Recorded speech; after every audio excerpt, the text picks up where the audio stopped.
All right, here with Gene Morris, coach of the Nicolas County Grizzlies. Coach, it's another year, and what are your expectations for the Grizzlies this season?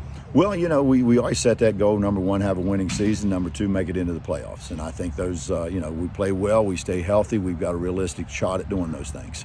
Your young quarterback, Coleton Hellems, a really good year last year. Did he do what you expected he would do?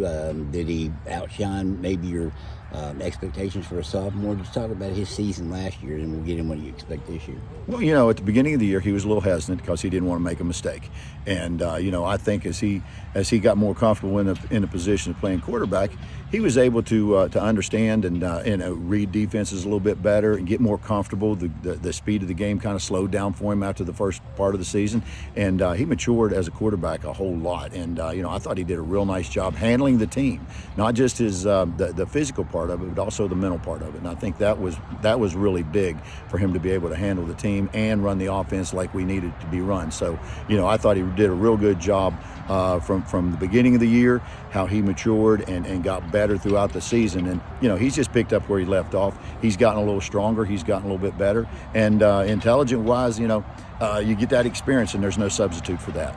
1,200 yards, 11 touchdowns, and only 3 interceptions. You got to be really pleased with for a sophomore. You mentioned him not wanting to make a mistake, and he really didn't. That's had to be really pleasing. Oh yeah, he takes care of the football. I mean, there's a guy that out there, and if you're going to throw the ball around or you're going to make some plays, you want him to take care of the ball. You don't want him to be careless throwing into coverages and things like that. And that's where that maturity level and that experience level comes into play. What is a good point for him to accomplish this year? He's already done some pretty special things for just being a sophomore. What's the jump to now? Well, statistically, if you want him to, percentage-wise, we want that to increase. We want to be able to throw the ball at a we would love to be at a 65 or above, as far as percentages completions. That's what we're looking at.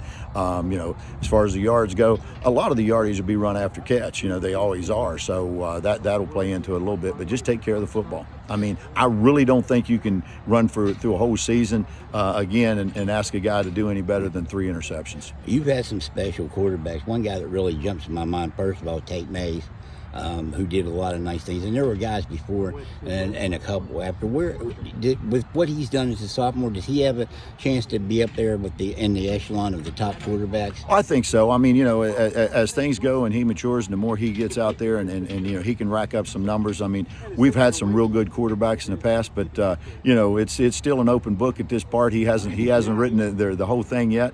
I think he's got a huge ceiling as far as his athletic ability and playing quarterback goes. You mentioned books. Have you read any good ones this summer? I have read a couple this summer, but me, I'm a Grisham fan. I'm still working on some. It's getting a little bit harder and harder to sit down and find some time to read, but every now and then it's good to put the football stuff on the shelf and just take a couple hours and read. All right, Gene, I appreciate the time. Thank you. Yes, sir. Thank you.